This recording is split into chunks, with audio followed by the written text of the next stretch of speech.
Hello. It feels like it's been more than 2 weeks, and I'm going to get right down into it right about now because there's a lot to get to this week. We're going to start with I just got the final one of this series, Please Story by Black Flag. It's just some rarities and things. Princess Mononoke. Now, I just yesterday went to the new Miyazaki. It's probably going to be his last, I would imagine. I thought it was a very strange movie, but there's just like kind of nothing at all quite like a Miyazaki film. So this one I think is from Korea. It is Princess Mononoke. It's one of my favorites. I think I've said this, that I'm pretty into those films. There's just nothing quite like those films. And, probably there won't be anything like, I mean, the latest one is no different. It is weird. I don't understand what's going on. I think it has to do with him and his creative process and whether he feels he's a worthy artist or something. I don't know. That's what I read. But there was like a girl in it who I thought might represent the United States because it seemed like Miyazaki was talking about these little creatures that look like in Princess Mononoke, the little things with the heads. It seemed like that he was actually talking about those things. No, he was talking about like they were, not to spoil this, but they float up in the air and then the stork carries them or something. But then they were being eaten by pelicans, so a woman shoots a bunch of fire to get the pelicans, but kills a bunch of the little baby things in the process, so they'll never become babies. But then the other woman thanks her, the pirate woman, because she's saved everybody, all the other kids from that. And I thought maybe that had to do with us dropping the bomb on Hiroshima and Nagasaki to end the war. I thought maybe that was what that was about. But you see a little bit of like her thing, like her ship, and it's got some red and white stripes. So I thought maybe that might be the United States. In any case, it's like it wasn't, I would say, like a totally intuitively perfect, great movie or one of his greatest movies of all time or anything. It's not Spirited Away. It's not Princess Mononoke. It's not Nausicaa, but it is it's so special that he created that with Joe Hisaishi as well, the music. What they created together, I don't know that we'll ever see anything quite like that again. And to me, that's just irreplaceable to have something where nobody makes movies like that at all. Anyways, I've been sort of trying to show off this Laraji here. This was also really cool from '97. And what else? Melvin Stoner Witch. Oh man, there's that song I get in my head all the time. I think it might be called Goose Freight Train or Resolve or something. Anyway, it's like in the middle of this, and it's like a real catchy song. And I've had it in my head more often than over the last, whenever it came out, than 96, than you could imagine. Anyways, I'm glad to have gotten that one too. Mixed Meg Live is a Patterson. Wow, I'm like almost 4 minutes in, and really I've only covered like 6 tapes here. This is basically the guy from the Orb. It was basically like an Orb album. There's really not much difference, so it's nice to have another Orb album. Orb will be next week, by the way.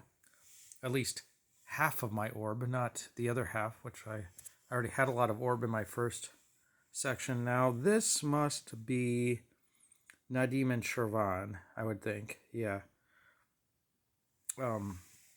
My old place, this is, I said, is the last 4 years of listening.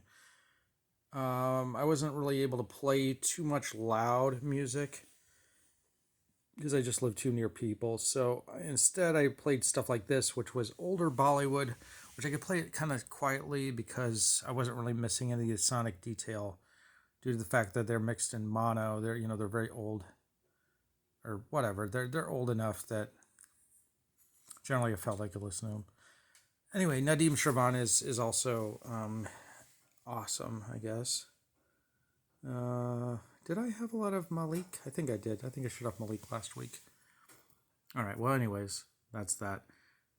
Excite Bike is the game Excite Bike. I'm pretty sure they had the gall to just like put nothing. Yeah, this tape lasts like 20 seconds. Give me a flipping break. You know, it's like it's a video game. I get it, but I mean, I had to pay $10 for that. I did not know that it was only going to be 2 minutes. Namco, volumes 1, 2, and then these are the graffiti Namcos, volumes 4, 2, and 4. They are excellent video game music from the 80s. I don't think Pac-Man's on there, but you know, I just watched a video about Pac-Man like last couple days.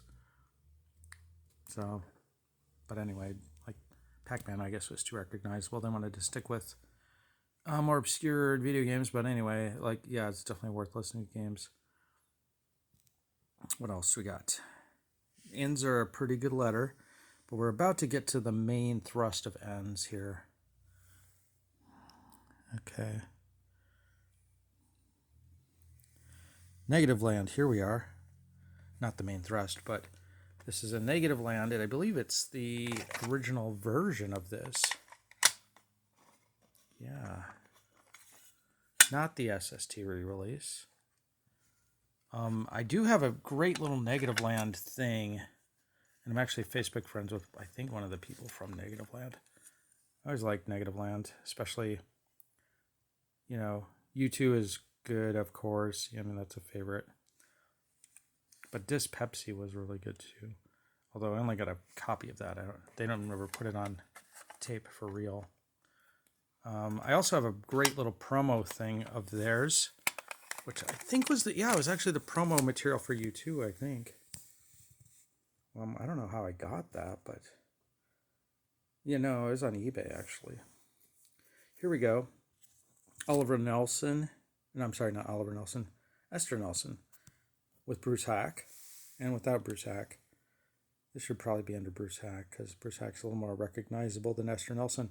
I bought these directly from Esther Nelson, actually. They're about, I think, $6 each. And now they try to sell them for a lot more. But my friend told me, you know, she got a bunch of stuff, and then she was really nice. She died like 3 years ago, unfortunately. Yeah, a little 3.5 years ago.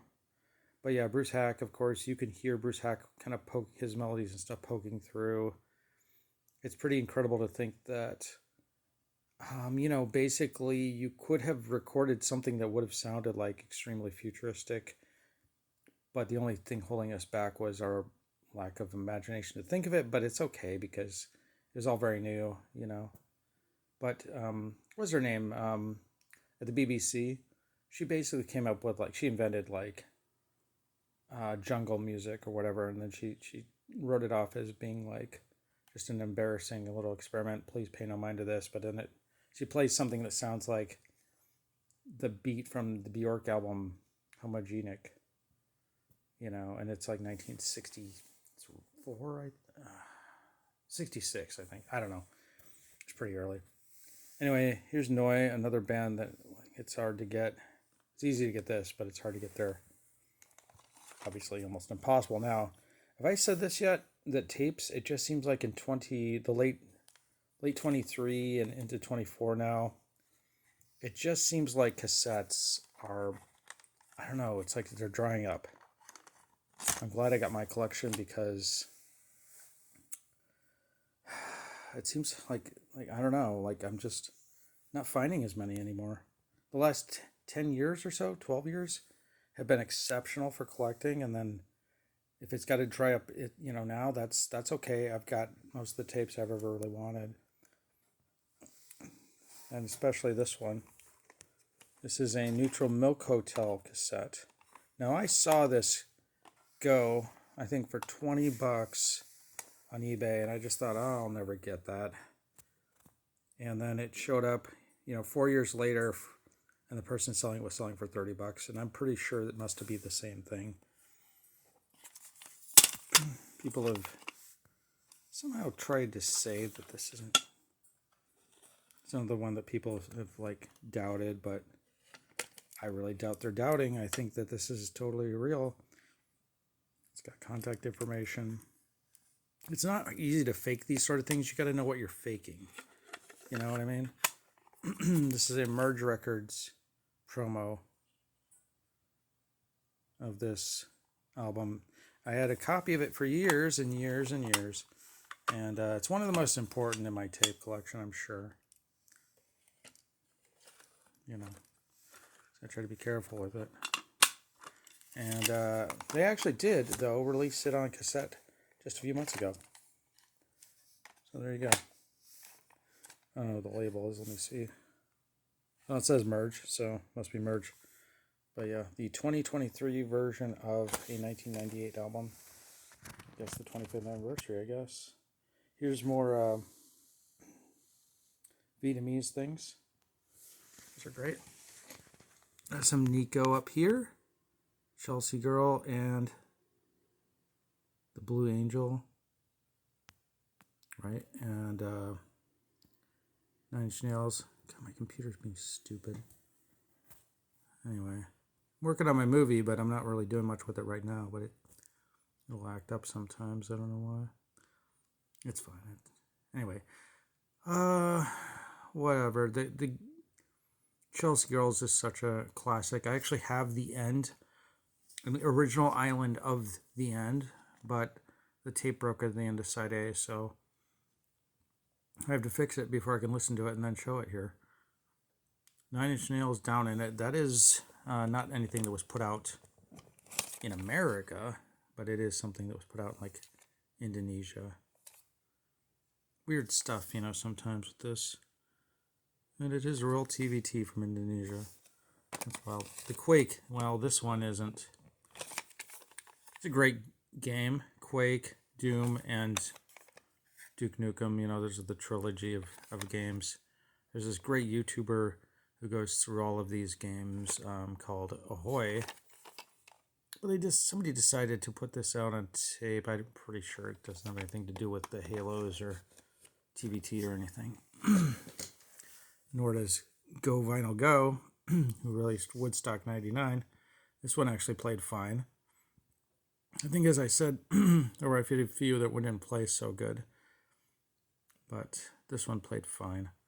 Maybe I should just try to return that one that didn't play well. I'd have to find it. Anyway, March of the Pigs, Fragile album snippets, and Things Falling Apart. This one's, I believe, from Indonesia as well. The 1994 Lincoln Town Car cassette. I'm curious what this is on this. I think the reason why you would get something like this is because the sound quality of this cassette is really good. And it's so weird. It's like, I think, oh yeah, it just talks about features of the Lincoln Town Car from 94. And how it's got like seat warmers or something. Isn't that cool? No. So here we go. This is the main thrust, as I mentioned earlier. The band is called Nirvana. And a lot of these things are kind of on the bootleggy side of things. Like Party 87. That's obviously a boombox recording. It's not really. And then this is like some stuff that this guy sold me, and then I think he tried to pretend like he found it, like it wasn't him producing these or making these, but whatever. I mean, I appreciated that he, it's like I wouldn't cared that much. He put a decent amount of effort to make it sound good and make the quality all right, but obviously it's just not something you can really sell, you know, a lot of or anything. The Chinese version of Bleach here. He also, his other favorite band was the Goo Goo Dolls, and this was kind of a real tip-off for me, the fact that he's asking me about the Goo Goo Dolls or something, or do I have any bootlegs of the Goo Goo Dolls? And then he tells me he found this and his two favorite bands, and he found them both on one tape. Wow. But he didn't make that tape, no. Anyway, the first show again, and the first show again. I don't know why these are here if this is the first show. Oh, it's not really the first show. I think it's from 89. We got some other things. Breed is the first. Oh, no, that's the second single. Blue is the first single. Well, blue was up here. Breed, another one. Hey, Breed's on Nevermind. What am I talking about? Why is it here then? Why is Bleach here? Whatever. I'll figure it out. No, that's Bleach. No, that's Breed. I'm getting confused. Breed is on Nevermind. Isn't it? Whatever. Anyway, yeah, here's another interesting thing. A whole bunch of versions of Bleach. Bleach, I probably have more versions of Bleach than any other album in my entire music collection. No, this is just the Geffen German version, I think. This one here is, I kind of traded for this one. It's the blue as sold by Charlie of Tapes Head City. Charlie's actually sort of making an effort for me to get the red one. Otherwise, and I would have that. At the time, I was just like, I'll get it some other time. And then, of course, like it was featured in Spin, and I had no idea. So I missed out. But like it was a big deal back 4 years ago or something. I should have jumped on it, and I could have got it. Like I knew about it. And now you can't really get one for less than $80. Although it came down to 40, but I'm still not. I don't know. So it's red, big deal. Like it's just red. This is like I've got the blue version and I got the regular gray version. It's just Bleach. It's the same album. This is great though. Bleach Out Breakout. Chicago Show. Damn it. Chicago Show. I'm pretty sure Jason Everman is in this version. And it's like that extra guitar just gives the whole sound of thickness, and it really comes through on the bootleg. It's really nice. This tape is okay. Yep. It's actually kind of a crummy tape. Yeah, these bootlegs are kind of crummy. But whatever. They're okay, but you don't want to really shell out for that. Okay. Nor do you want to... I think these are Ukrainian Nevermind demos and Nevermind sessions. It's cool to have, but... Oh, here we are, though. So here's a very, excellent copy of Nevermind as a promo. I've got two more like this. Well, actually, they're different. Like, I got one where they're talking about how Nirvana is going to be the biggest thing, or it could be a big thing. Well, not the biggest thing, but could be a thing. And another one where I think it's like this, but the text goes this way, And then this one here is, I think, an Indonesian or Malaysian version of the promo. I don't know what the idea was here, but it's about a half step lower on the album. All the songs are.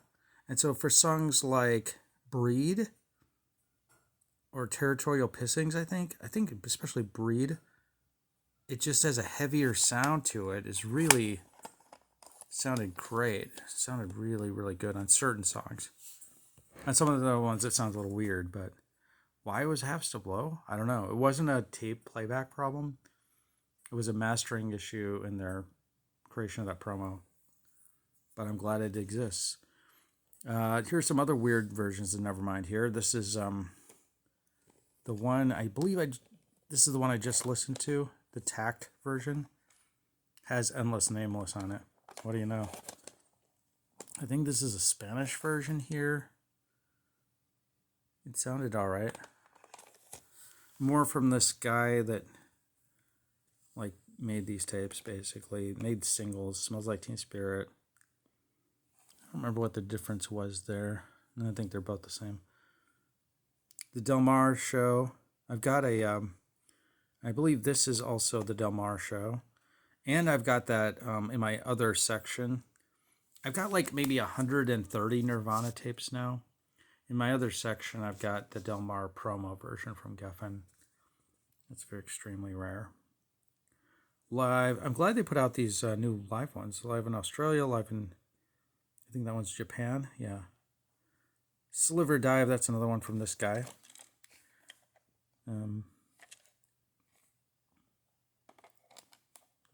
I wish they had made that for real.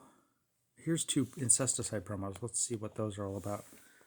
And I believe one is the tracks, and then the other one might have a spiel. Yeah, here's a spiel about it.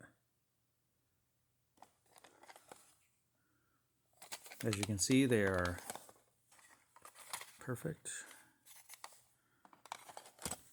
They weren't too much money either. Lately, tapes have been just climbing like hundreds of dollars, and I don't quite know why, but... All right, another copy of the Reading Festival. I've got a better version of the Reading Festival. And this one, this was fun. I listened to this the other night too. This was 2 hours long. Where was this one? Rio de Janeiro Festival. Like seriously, each side is an hour long. It's not good for a tape usually, but it played fine. If the tape's too thin, it can break. Although I've never really, honestly, that's an urban myth, but I've never really had too many problems with tapes breaking because they're too long. Or even playing back weird because they're too long. And then Utero promo. Yeah, good to have that, right? What's all this on the back? Yeah. Number 259. In Utero demos. Actually, I would think that In Utero demos came first and then the In Utero promo. Let's do it that way then. The Chinese version of In Utero. Ragaza, this is like a promo, kind of a rare thing from, I think, Spain or Mexico or something. Spain, I think. Not much to it, but it's like a good thing to have. I got another copy, but that copy is kind of torn up, so I got this one. And some more promo things. Or no, not promo things, single things. I'm sorry, what was that one?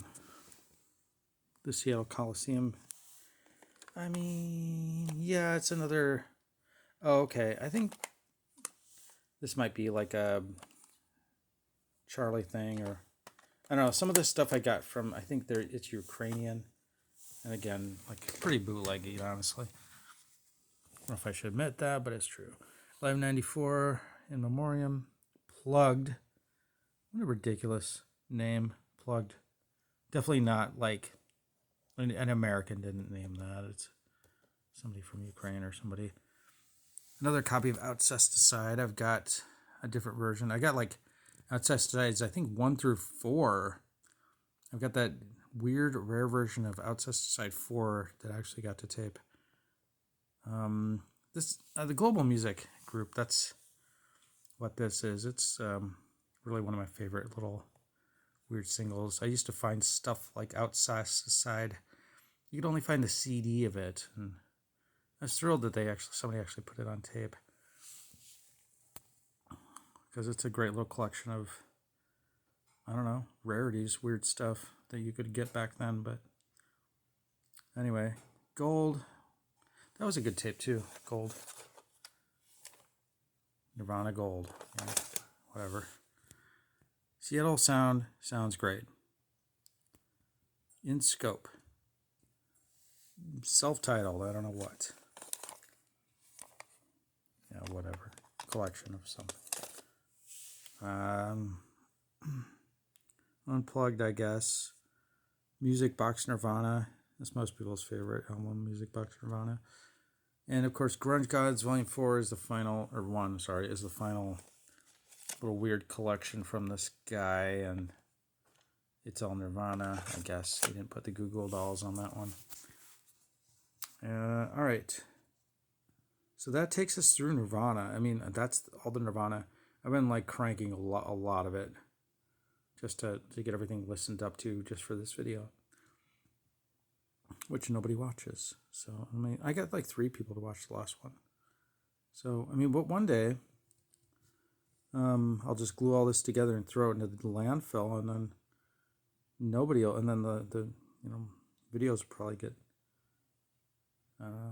kicked off of YouTube or something due to nobody watching them for 30 years, and then nobody will ever know that anybody had this music collection. All right. No Nukes is a bunch of idiots, to be honest. I'm sorry, but the hippies, like I lived in a place with a bunch of like hippies who tried to stop nuclear weapons. And then stopping nuclear weapons is a great idea. I'm all for that. But the things we've learned about nuclear power, the problem is I get that, you know, plutonium has a half-life of thousands and thousands of years. That's a good point, but it's also like these people who probably flew in on planes to play this concert or drove buses, you know, to stop nuclear power. This is the best friend of the oil and gas industry that the oil and gas industry ever had. Because if we were actually using nuclear power, we would be able to wean ourselves off of oil, and that'd be really good for the planet, to be honest. We should start accepting nuclear power as a thing and stop being afraid of it. Most of the people who played this concert did so out of ignorance, not out of any kind of knowledge. And the people that, like, I lived with at co-op too, were kind of just ignorant about those things. They confused weapons with nuclear power. But especially if we can achieve nuclear fission, and we'll definitely have a good power source. So I mean, there's no, you know, I mean, okay, if you're not into fission, is it fission or fusion? If you're not in the one where we're splitting the atom, creating a whole bunch of plutonium waste, that's fine. But if you're not in the one which doesn't create waste, then you're a fool.